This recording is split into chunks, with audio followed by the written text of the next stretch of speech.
Welcome to my channel. I have been called to read God's Word, the Bible. I am currently reading through Genesis, the first book of the Bible. If you would like to read along with me, I am up to chapter 34 today. So if you haven't read the previous chapters and you would like to, there are links in the description below. You can just click on those and it will take you to the previous chapters. Otherwise, sit back and listen as I read through chapter 34.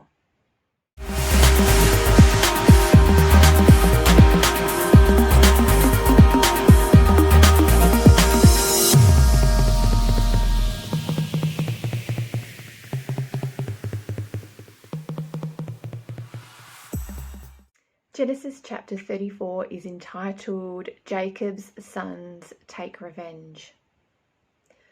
Now Dinah, the daughter of Leah, whom she had borne to Jacob, went out to see the daughters of the land.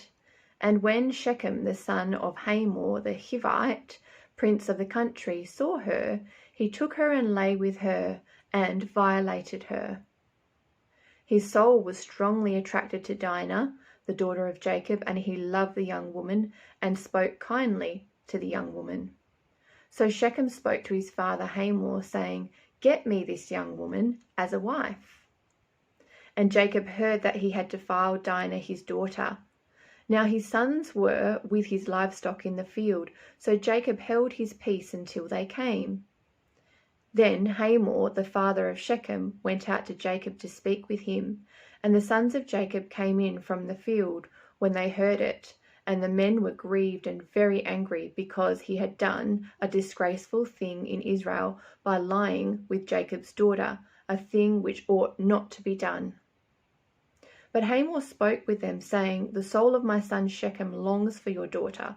Please give her to him as a wife, and make marriages with us. Give your daughters to us, and take our daughters to yourselves. So you shall dwell with us, and the land shall be before you. Dwell and trade in it, and acquire possessions for yourselves in it." Then Shechem said to her father and her brothers, "Let me find favor in your eyes, and whatever you say to me I will give. Ask me ever so much dowry and gift, and I will give according to what you say to me, but give me the young woman as a wife." But the sons of Jacob answered Shechem and Hamor his father, and spoke deceitfully, because he had defiled Dinah their sister. And they said to them, "We cannot do this thing, to give our sister to one who is uncircumcised, for that would be a reproach to us. But on this condition we will consent to you, if you will become as we are. If every male of you is circumcised, then we will give our daughters to you, and we will take your daughters to us, and we will dwell with you, and we will become one people. But if you will not heed us and be circumcised, then we will take our daughter and be gone." And their words pleased Hamor and Shechem, Hamor's son. So the young man did not delay to do the thing, because he delighted in Jacob's daughter. He was more honourable than all the household of his father. And Hamor and Shechem his son came to the gate of their city, and spoke with the men of their city, saying, "These men are at peace with us, therefore let them dwell in the land and trade in it, for indeed the land is large enough for them.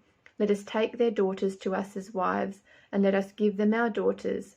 Only on this condition will the men consent to dwell with us, to be one people, if every male among us is circumcised as they are circumcised. Will not their livestock, their property, and every animal of theirs be ours? Only let us consent to them, and they will dwell with us." And all who went out of the gate of his city heeded Hamor and Shechem his son.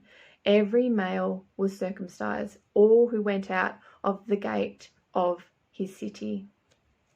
Now it came to pass on the third day, when they were in pain, that two of the sons of Jacob, Simeon and Levi, Dinah's brothers, each took his sword and came boldly upon the city and killed all the males.